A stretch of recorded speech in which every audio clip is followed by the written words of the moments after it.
आदरणीय धनकुटा निवासी मतदाताहरू, यही मङ्सिर 4 गते हुन गइरहेको प्रतिनिधि सभाको निर्वाचनमा मैले धनकुटाबाट स्वतन्त्र उम्मेदवारीको घोषणा गरेको यहाँहरूलाई जानकारी गराउन चाहन्छु। हालसम्म हाम्रो देशमा जनअपेक्षा अनुरूप समय सापेक्ष परिवर्तन र विकास हुन नसकेको कुरा कतै लुकेको छैन। यसको कारण व्यथिति र निराशा बढ्दो छ। परिवर्तन विरोधी यथास्थितिवादमाथि शान्तिपूर्ण रूपले हस्तक्षेप सिर्जना गर्न अहिले विद्यमान दलीय संरचना झनै असहज बन्दै गएको छ। तथापि पनि विभिन्न राजनैतिक दलहरू झुटा आश्वासनमा परिणत हुने रङ्गीन बाचा बाँडिरहेका नै छन्।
म प्रतिनिधि सभाको स्वतन्त्र सदस्यका रूपमा विजयी भएमा मेरा राष्ट्रिय र जिल्ला स्तरीय कार्यहरू गर्ने निम्न प्रतिबद्धताहरू व्यक्त गर्दछु।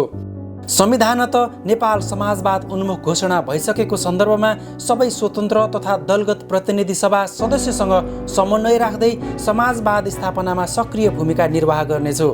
नेपालको सार्वभौम सत्ता, राष्ट्रिय अखण्डता, सदाचार र जनहितको पक्षमा सदनमा आवाज बुलन्द गर्नेछु। सदनमा निर्भीकताका साथ आवाज उठाई देशमा व्याप्त भ्रष्टाचार नियन्त्रणको पहल गर्दै न्यायिक र समतामूलक समाजका लागि आवश्यक कानुन निर्माणमा सक्रिय भूमिका निर्वाह गर्नेछु।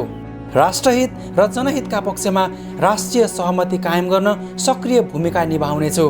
विदेशमा रहेका नेपालीहरूका लागि काम गरिरहेकै ठाउँबाट मत दिन पाउने व्यवस्थाका लागि पहल गर्नेछु। विदेशी शक्ति केन्द्रको प्रयोगशाला अनि तस्कर र भ्रष्टहरूको खेल मैदान हुनबाट नेपाललाई बचाउन जागरण अभियान सञ्चालन गर्ने प्रतिबद्धता व्यक्त गर्दछु। विश्वविद्यालय, विद्यालय र कर्मचारी प्रशासनमा रहेको पार्टीगत सङ्गठनको प्रभावलाई न्यूनीकरण गर्दै पेशागत र मर्यादित बनाउनेछु। असंलग्न परराष्ट्र नीति, शान्ति क्षेत्र, साझा अर्थनीति, राष्ट्रिय सुरक्षा नीति, भ्रष्टाचार नियन्त्रण र सुशासनका माध्यमबाट राजनीतिलाई देश र जनताको हितमा केन्द्रित गर्न लागि पर्नेछु। नेपालको सीमा विवादलाई बलियो कूटनीतिक वार्ताको माध्यमबाट निचोडमा पुर्याउने साथै अन्तर्राष्ट्रिय जगतमा कमजोर बनिरहेको नेपालको कूटनीतिक क्षमताको साख फिर्ता ल्याउनेछु।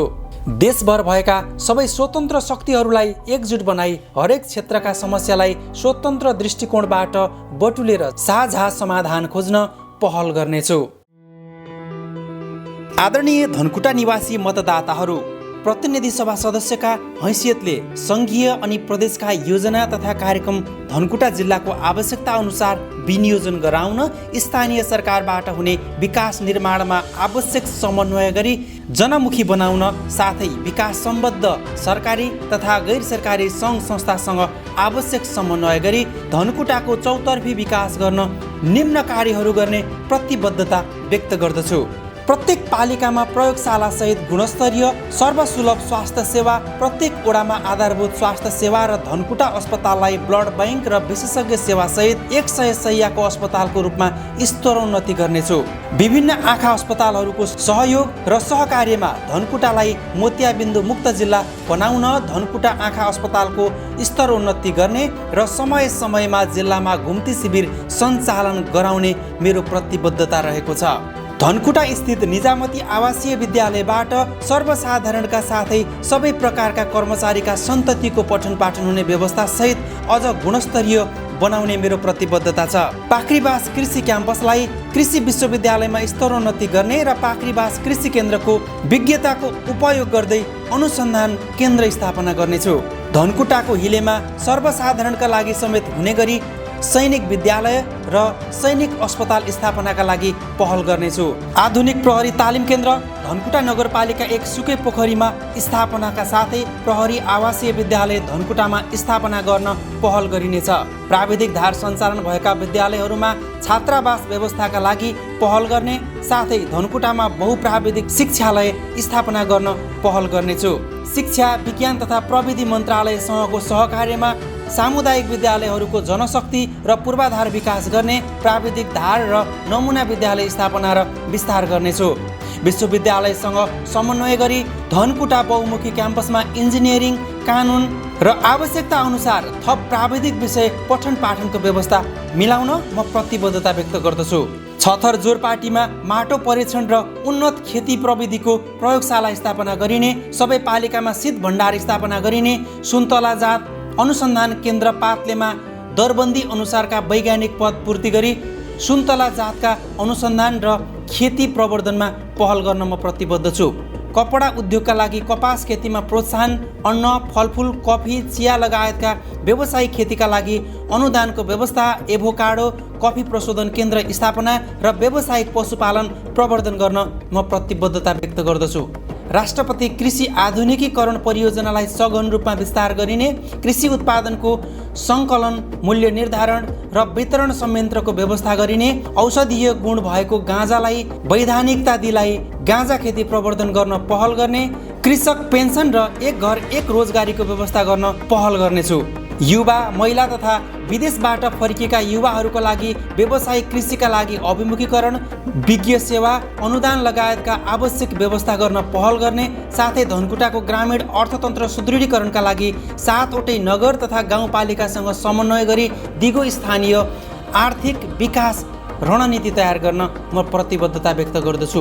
स्थानीय उत्पादन वृद्धि गरी उत्पादनमा आधारित उद्यमशीलता विकास गरी स्थानीय तहबाट नै दिगो आर्थिक विकासको सुरुवात गर्ने र समग्र धनकुटामा आर्थिक समृद्धि ल्याउने, धनकुटा जिल्लालाई कृषि पकड क्षेत्र बनाएर जुन स्थानमा जे फल्छ त्यसलाई उत्पादन गर्न र व्यवस्थित बजार विस्तार गर्न मद्दत गर्ने प्रतिबद्धता व्यक्त गर्दै जिल्ला र स्थानीय स्तरका औद्योगिक ग्राम स्थापना र सञ्चालनमा सहयोग गर्नेछु। सबै पालिकामा खानेपानी योजना निर्माण गराउने र स्वच्छ खानेपानीको व्यवस्था गरिनेछ।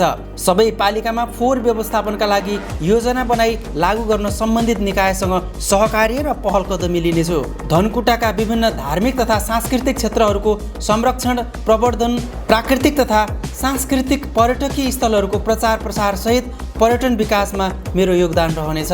तमोर नदीमा जल पर्यटकीय सम्भावनाको प्रवर्धन गर्नका लागि पहल कदमी लिनेछु।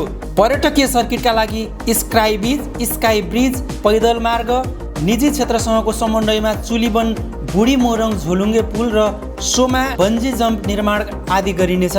धनकुटाको हिलेमा पर्यटन मन्त्रालय अन्तर्गत रहेको भूमिमा बहुउद्देश्य आधुनिक पार्क निर्माण गर्ने मेरो प्रतिबद्धता छ। साथै पर्यटन क्षेत्रमा निजी लगानी भित्र्याउन लगानी मैत्री वातावरण बनाउन पहल र समन्वय गर्नेछु। धार्मिक र ऐतिहासिक महत्त्वको रूपमा रहेको छिन्ताङ क्षेत्रसम्म पुग्नका लागि केबल कार निर्माण गर्न पहल गर्ने साथै धनकुटामा रहेको धार्मिक पर्यटकीय सम्भावना रहेका हिलेको बग्रकुण्ड, भिरगाउँको मधुगङ्गा, धनकुटाको निशानथान, मूलघाटको विश्रान्ति मन्दिर आदिको स्तरोन्नति गरी पर्यटन प्रवर्धन गरिनेछ। मूलघाट धरान सुरुङ मार्ग निर्माण, तमोर करिडोर, अरुण करिडोर सडक निर्माण गर्ने, भेडेटा राजारानी 6 नम्बर बुधबारे रवि राँके 103 किलोमिटर सडक कालोपत्रे गरिनेछ। तमोर जलाशययुक्त बहुउद्देश्य 765 मेगावाट क्षमताको जलविद्युत आयोजना निर्माण गर्ने, बराज क्षेत्र छिन्ताङ मार्ग, बक्रकुण्ड, मधुगङ्गा, रन्जु मार्ग निर्माण गरिनेछ। छथर जोरपाटी, चक्रपथ जोरपाटी, काजीमान, तेलिया, त्रिवेणी सडक र मोटरेबल पुल, सिधुवा निगुरेटार, पिपल डाँडा, मूलखर्क, डाँडा गाउँ सडक, घुमाउने मारेक सडक, जितपुर मारेक कटहरे सडक, घन्टे, साप्तिङटार, छिन्ताङ सडक स्तरोन्नति गर्ने मेरो योजना छ। त्रिशुले हात्तीखर्क, जितपुर सडक कालोपत्रे गर्ने, पाखरीबास सान्ने माङमाया सडक कालोपत्री गर्ने, पालिकाभित्रका कृषि सडकको स्तरोन्नति गर्ने योजना छ।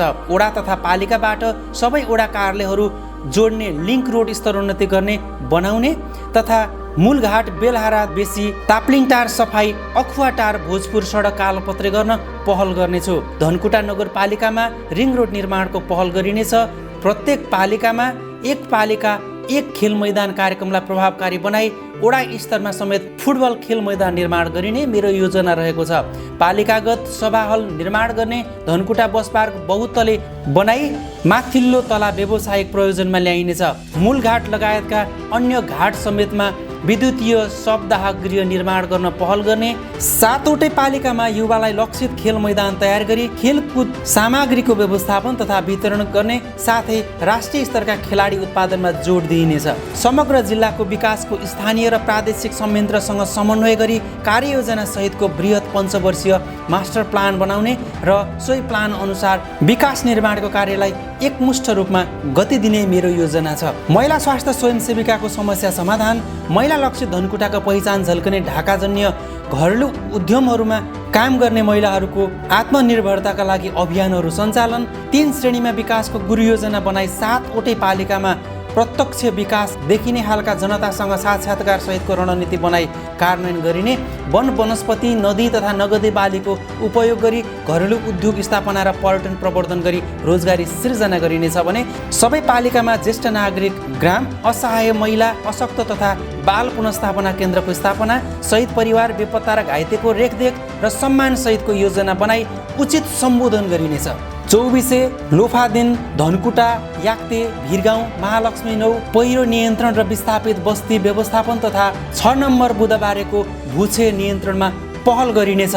महिला हिंसा, यौन दुराचार जस्ता सामाजिक कुरीति, असुरक्षाबाट महिला र किशोरीहरूलाई सुरक्षित महसुस हुने वातावरण बनाउने, सबै खाले सामाजिक विभेदलाई न्यूनीकरण गर्न म प्रतिबद्ध छु।